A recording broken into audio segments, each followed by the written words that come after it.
हमने इस एक्सरसाइज में 1.6 में दो तरीक़ों से क्वेश्चन को हल करना है, जहाँ तो हमने क्रैमर रूल इस्तेमाल करना है या मल्टीप्लिकेटिव इन्वर्स इस्तेमाल करना है।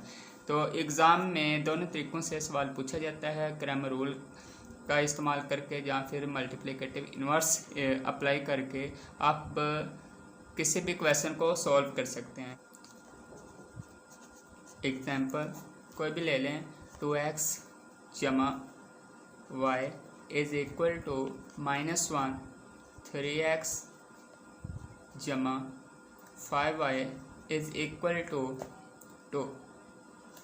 तो ये हमारे पास क्वेश्चन है एक्सरसाइज 1.6 की। मैंने कोई भी एग्जांपल ली है जस्ट आपको समझाने के लिए कि क्रैमर रूल कैसे इस्तेमाल करके हम 1.6 का क्वेश्चन जो है वो मालूम कर सकते हैं, और उस क्वेश्चन में x और y जो वेरिएबल इस्तेमाल हो रहे हैं हम उसकी वैल्यू फाइंड आउट कर सकते हैं।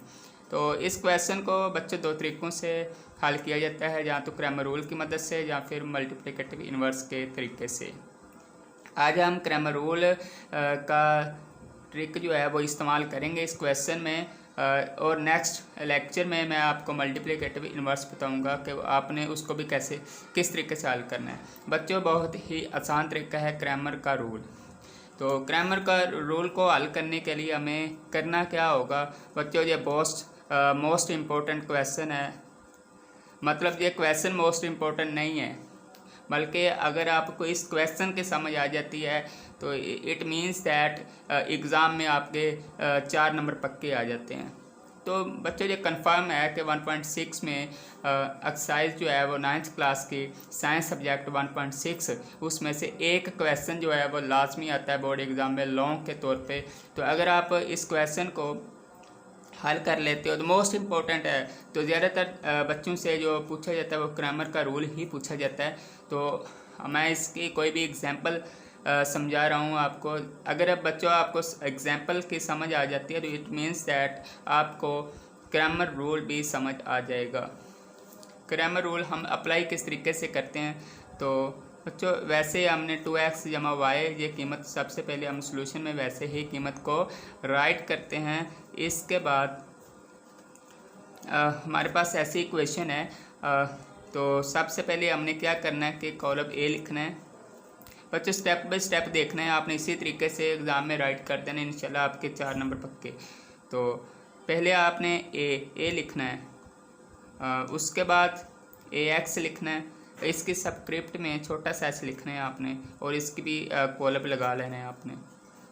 और इसके बाद ay लिखना है और उसका भी कॉलम आपने लगा लेना है। इतना लिखने के बाद आपने जो कॉलम ए लिखा था देखें कि 2x 3x plus y plus 5y, तो ये इक्वल के जो इस तरफ कीमतें हैं ये चारों के चारों कीमतें कॉलम ए में राइट करनी है आपने। 2 3 1 और 5 इनके कोफिशिएंट आपने राइट करने हैं, x और y ने राइट करना, ठीक है। इसके बाद आपने देखना है ax की कीमत लिखनी है। ax की कीमत लिखने के लिए आप x की कीमतों को इग्नोर कर दोगे और x की कीमतों की जगह आप -1 और 2 रख देंगे, और इसके बाद y की कीमत है 1 और 5, ऐसे ही लिख देनी है आपने, ठीक है। देंगे इसी तरह अब जब हम ay की कीमत लिखेंगे तो 2 और 3 मतलब x कीमतें वैसे ही लिख दी मैंने, और ay के लिखते हुए y की कीमतों को इग्नोर किया और उसकी जगह -1 और 2 लिख दिया। बच्चों ये कॉलम लिखने का तरीका है। तो इससे अगेन आपने क्या करना है, आपने ए का डिटर्मिनेंट मालूम करना है, इसका भी डिटर्मिनेंट मालूम करना है, ax का भी मालूम करना है और y का भी मालूम करना है। ये काम किस लिए कर रहे हैं आपको एट द एंड पता चलेगा। आपने पूरी वीडियो को देखना है और आपको पता चल जाएगा कि हमने किस तरीके से क्रैमर के रूल को हल करना है, ठीक है। तो आपको पता है कि जब ए का हम डिटर्मिनेंट मालूम करते हैं 2 1 3 1, पहले हम कीमत को मॉडुलो की शक्ल में लिख देते हैं, फिर इसके बाद हमने इसका जो है वो डिटर्मिनेंट फाइंड आउट करते हैं। डिटर्मिनेंट फाइंड आउट करने का तरीका क्या है कि इसको इससे मल्टीप्लाई करते हैं। आपको मेरी प्रीवियस वीडियो में इसका स्टेप बाय स्टेप पता चल जाएगा डिटर्मिनेंट हम फाइंड कैसे करते हैं। इसको इससे मल्टीप्लाई किया 2 आ गया माइनस फार्मूले वाला, और 3 को 1 से मल्टीप्लाई किया तो 3 आ गया। इसका मतलब जो हमारे पास डिटर्मिनेंट ए है वो कितना आ गया, -1 आ गया। इसके बाद ए एक्स का अगर डिटर्मिनेंट फाइंड आउट करने की कोशिश करें तो हमारे पास आएगा ए एक्स का डिटर्मिनेंट कैसे फाइंड करना, -1 को 5 से मल्टीप्लाई किया तो -5 आया, माइनस फार्मूले वाला 2 को 1 से मल्टीप्लाई किया तो आंसर आया 2 इज़ इक्वल टू, अब यहाँ से 7 आ गया। ठीक है, अब ए वाई का डिटर्मिनेंट फाइंड करते हैं। 3 2 2 -1 3 और 2। जब इसका डिटर्मिनेंट फाइंड करेंगे